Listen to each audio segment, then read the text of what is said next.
Assalamualaikum warahmatullahi ta'ala wabarakatuh. Alhamdulillah yang sama-sama kita hormatin para alim ulama, para sesepuh, para kiai, para asatid, para asatidah, orang tua kita yang ribuan maaf tidak bisa saya sebutkan satu persatu, tidak mengurangi rasa hormat, ta'zim, cinta saya bak seorang anak kepada orang tua, seorang adik kepada kakanda, seorang murid kepada guru. Semoga Allah memuliakan mereka semua di dunia dan di yaumul qiyamah. Wabil khusus guru-guru kita bersama para dewan majelis Rasulullah sallallahu alaihi wasallam. Saya khususkan terlebih dahulu buat guru kita bersama Fadilatul Habib Da'ilullah Al-Habib Nagurash bin Qasim Baharun. Semoga Allah limpahkan keberkahan dunia dan akhirat kepada beliau, diberikan umur yang panjang dalam keadaan sehat afiat, diberikan penjagaan dengan multi sempurna, amin ya rabbal alamin. Hadir bersama kita akhina fillah al-aziz mahbub Al-Habib Rifki Al-Idrus. Semoga Allah limpahkan keberkahan dunia dan akhirat. Allah berikan umur yang panjang dalam keadaan sehat afiat, dalam keadaan taat kepada Allah, taat kepada Rasul, amin ya rabbal alamin. Hadirin jamaah majelis Rasulullah sallallahu alaihi wasallam dimanapun anda berada, semoga Allah menganugerahkan kepada kita semua yang mobil khusus yang hadir di majelis ini keberkahan di dalam pendapatan kehidupan kita ketika kita berusaha untuk mendekatkan diri kita kepada Allah, keberkahan di dalam amal ibadah kita, dan keberkahan di dalam ilmu kita, amin ya rabbal alamin. Alhamdulillah, fahamdan li rabbin khassana bi Muhammadin wa anqadhana min zulmati jahli wad dayajiri. Alhamdulillahilladzi hadana bi 'abdihil mukhtari man da'ana ilaihi bil idzni wa qad nadana labbaika ya man dallana wa hadana labbaik ya Rasulullah labbaik ya Nabiyullah labbaik ya Nabina Muhammad Habibina Muhammad Qulubina Muhammad Qurratu a'yunina Muhammad Syafi'una fid dunya fil barzakh wa fil yaumil qiyamah Habibi wa habibukum Muhammadur Rasulullah sallallahu alaihi wa alihi wa sahbihi wasallam.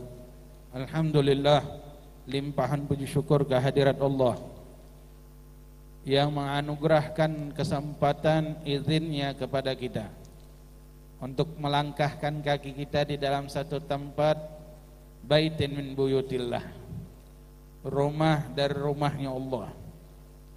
Rumah dari rumahnya Allah dikatakan oleh para ulama tidak harus masjid, yang mana di tempat tersebut menyebutkan nama Allah, mengagungkan nama Allah, mensucikan nama Allah, dan mempelajari syariat-syariat Allah yang dibawa oleh kekasih kita, junjungan kita, panutan kita, idola kita, Nabi Muhammad, yang setiap tuntunan tersebut menjadikan orang tersebut lebih dekat kepada Allah. Di malam hari yang penuh berkah ini, dari sekian banyak hamba-hambanya Allah, hanya segelintir orang yang diberikan kesempatan duduk di malam hari ini di majelis yang penuh berkah. Tiada lain, Allah memilih kita untuk menjadikan kita sebagai orang yang mendapatkan hidayahnya, mendapatkan petunjuknya, dan menjadikan kita orang-orang yang untuk bisa melaksanakan ibadah dengan sempurna. Karena banyak zaman sekarang orang yang melakukan amal ibadah, tapi amal ibadahnya mardudatun la tuqbalu, amal ibadahnya tertolak, amal ibadahnya enggak diterima oleh Allah.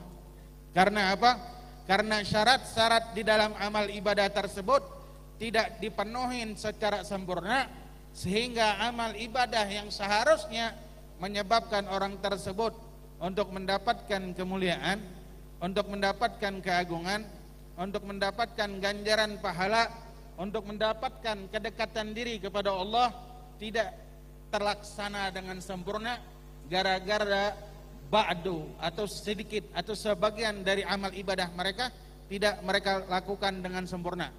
Baik itu rukunnya, baik itu syaratnya, atau baik itu hukum-hukumnya atau fardunya yang tidak sempurna secara zahiriyah. Kalau batinnya saya nggak ngebahas masalah batin. Batin itu urusan antara dia kepada Allah. Jika seorang hamba sudah muta'alliq qulubuhum ma Allah, maka amal ibadah secara zahirnya akan diterima sama Allah. Ini secara zahirnya aja kita nggak diterima sama Allah. Kenapa? Karena ada amal-amal atau ilmu yang seharusnya dilaksanakan pada amal ibadah tersebut tidak kita kerjakan dengan benar. Dan alhamdulillah di malam hari ini kita dudukkan di majelis ini, didudukkan untuk mengenal berbagai macam tuntunan-tuntunan syariat Nabi Muhammad. Bahkan kemarin kita mempelajari tuntunan di dalam tidur. Kita anggap remeh, tidur aja. Tapi subhanallah, tidurnya orang tersebut jika ia pelajari dan jika ia niat dengan benar, maka tidurnya pun menjadi pahala. Amal ibadahnya menjadi pahala. Makanya guru kami Al-Habibana Umar bin Muhammad bin Salim bin Hafid bin Syekh Abi Bakar bin Salim, beliau pernah mengatakan kepada kami di saat teraha, perbedaan kami yang duduk di musalla Ahlul Kisah di Darul Mustafa, musallanya musalla Ahlul Kisah, Baba Khadijatul Kubra wa Sayyidina Fatimatu Zahra wa Sayyidina Al-Hasan wal Husain wa Rasulullah ada di dalamnya. Tempat yang mulia. Dan di Darul Mustafa rumahnya Nabi Muhammad. Beliau membedakan kami dengan orang-orang yang di pasar. Saat itu beliau mengatakan, kalian yang duduk di majelis ini tidak sebanding dengan orang-orang yang ada di pasar kota At-Tarim. Padahal kita orang-orang yang menuntut ilmu saat ini seperti kita menuntut ilmu. Kalian yang duduk di tempat ini tidak sebanding dengan mereka-mereka orang-orang yang berdagang di pasar kota At-Tarim. Padahal seharusnya kalian mempunyai ganjaran, amal, ibadah atau pahala yang lebih besar daripada mereka, yang lebih hebat daripada mereka orang-orang yang ada di kota, yang ada di pasar. Tapi Habibana Umar saat itu guru mulia kita, beliau mengatakan mereka lah yang lebih banyak pahalanya dibanding kalian yang menuntut ilmu. Kenapa? Karena banyak surut-surut yang tertinggal di dalam kehidupan kita atau syarat-syarat yang ketika kita melaksanakan kewajiban tersebut tidak kita penuhin dengan sempurna. Rukun-rukunnya yang tidak sempurna. Bahkan duduknya kita menuntut ilmu tidak mempunyai niat seperti mana mereka orang-orang pasar mempunyai niat yang begitu hebat dan begitu banyak. Beliau mengatakan apa yang menyebabkan kalian perbedaan tersebut? Perbedaan di antara kalian dengan mereka, kalian telah tertipu dengan tipu dayanya iblis, tipu dayanya syaitan yang menyebabkan kalian kalah dengan mereka orang-orang yang di pasar. Apa itu kata Habibana Umar? Habib Umar mengatakan an-niyat. Niat. Seharusnya kita mempunyai pahala yang besar, mendapatkan ganjaran yang besar, mendapatkan pahala yang besar karena niatnya kita duduk di majelis yang mulia ini. Majelis yang bersambung dengan Nabi Muhammad. Majelis yang dipandang oleh Nabi Muhammad. Majelis yang dicintai oleh Nabi Muhammad.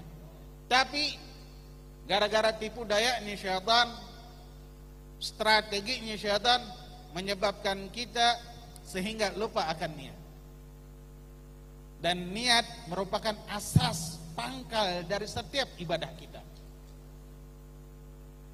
Jika niatnya benar, idza sahihun niyah, kalau niatnya benar dan mempunyai niat-niat yang banyak, maka amal ibadahnya akan menjadikan amal ibadah yang paling dicintai oleh Allah. Walaupun mubah.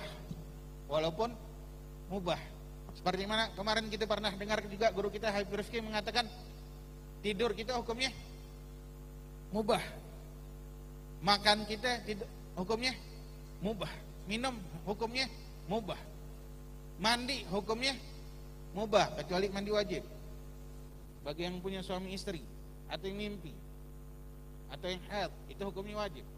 Tapi kalau selebihnya mandinya sunnah, mubah. Mau mandi silakan, nggak mandi silakan. Ya kalau nggak mandi teman kita, lo mandi dong, bau. Ya kan? Pasti itu. Kalau nggak makan, ya silakan. Ente mau makan silakan, nggak makan silakan. Kalau ente makan, perut ente kenyang. Ibadah ente pun tumakninah. Enggak orang-orang yang hadir majelis tapi perutnya lapar, dia nggak makan siang, tadi buru-buru hadir majelis ini, perutnya dengan keroncongannya, pengen cepat-cepat dengan keluar majelisnya, sehingga tidak menyebabkan kekhusyuan di dalam majelis tersebut. Itu perkara yang mubah. Perkara yang mubah bisa menjadi mulia kalau dikaitkan dengan sunnahnya Nabi Muhammad. Mandi bisa setiap hari kita mandi, sehari 3 kali kan kita mandi, atau sehari 2 kali, atau sehari sekali. Mandi niat taubat. Kata Habib Ali Habsyi, sahib Simtu Durar, beliau mengatakan, jadikan setiap air ketika engkau mandi itu merupakan penghapusan dosa bagimu. Caranya gimana? Dengan niat mandi taubat. Dengan niat kita mandi taubat, maka setiap air yang jatuh dari tubuh kita merupakan penghapusan dosa buat kita. Dan mandinya menjadi sunnah.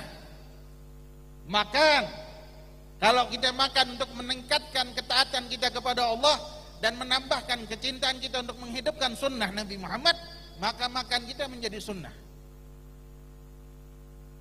Makan atau minum dengan tangan kanan, maka perkara tersebut akan menjadikan sunnahnya dia dan menjauhkan dia dari apa? Dari perbuatan maksiat. Minum yang setiap hari kita lakukan.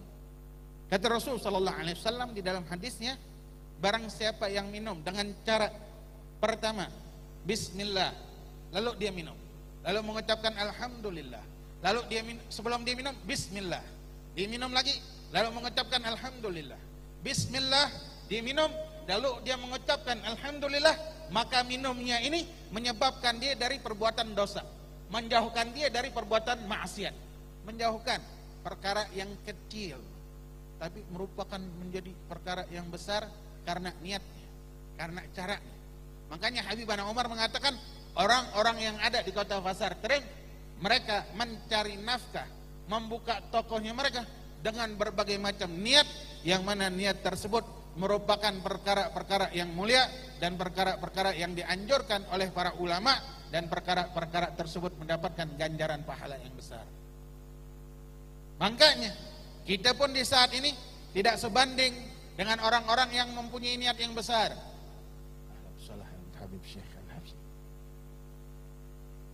Kenapa? Karena orang-orang besar mempunyai niat, amal ibadahnya sedikit tapi niatnya besar.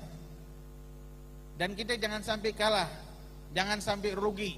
Dimanapun majelis yang kita hadiri, usahakan kita selalu membaca niat, selalu menyempurnakan keadaan kita, menyempurnakan keadaan kita dalam keadaan tahara, paling sucinya kita, paling kecilnya suci di dalam keadaan tersebut, sehingga tidaklah turun maghfirah, tidaklah turun rahmat, tidaklah turun pandangan Rasul kepada orang-orang yang menjaga itu semua. Habibana Umar mengantarkan kepada kita saat ini, mulai saat ini benahin niat kalian sehingga kalian tidak kalah dengan mereka orang-orang yang ada di pasar, sehingga kalian tidak kalah dengan strategi syaitan, sehingga kalian tidak kalah mendapatkan ganjaran yang pahala yang besar, kemuliaan yang besar. Tapi karena tipu dayanya syaitan, kita hanya mengatakan cukup hadir majelis, cukup hadir majelis, keluar dari rumah menuju majelis. Di dalam hadisnya Rasul sallallahu alaihi wasallam, man barat gadamahu fi sabilillah haramallahu 'alan nar. Orang yang berjalan di jalan Allah, berjalan di jalan Allah. Apa jalan Allah? Jalan yang menjadikan mereka dekat kepada Allah, jalan yang menjadikan mereka dekat kepada Nabi Muhammad, jalan yang menjadikan kehidupan mereka ibadahnya mereka, amaliyahnya mereka diterima oleh Allah dan menjadikan kebanggaan bagi Nabi Muhammad. Orang yang berjalan di jalan Allah, kakinya berdebu. Orang yang kakinya berdebu karena jalannya di jalan Allah, Rasul mengatakan haramallahu 'alan nar. Dia diharamkan untuk masuk ke api nerakanya Allah. Tuh. Kecil berjalan di majelis kita di malam hari ini, tapi kita mempunyai kemuliaan yang besar. Mudah-mudahan kemuliaan tersebut jika Allah berikan kepada orang-orang soleh, Allah pun berikan kepada kita di malam hari ini, yang mana tiada tujuan kita, niat kita, maksudnya kita keluar dari rumah hanya untuk menjadikan amal ibadah kita, perjalanan ini taatan kepada Allah dan ketaatan kepada Nabi Muhammad, untuk mempelajari syariat Allah dan menghidupkan sunnah Nabi Muhammad sallallahu alaihi wa alihi wasallam. Amin amin ya rabbal alamin. Hadirin hadirat rahimakumullah, mungkin itu saja yang bisa saya sampaikan di malam hari yang penuh berkah. Mudah-mudahan Allah jadikan ilmu kita menjadi ilmu yang bermanfaat dan bisa kita amalkan di dalam kehidupan kita sehari-hari, dan bisa kita sebar luaskan kepada sahabat-sahabat keluarga kita sehingga ilmu tersebut menjadi manfaat kepada orang lain juga. Amin amin ya rabbal alamin. Wal afu minkum. Assalamualaikum warahmatullahi taala wabarakatuh.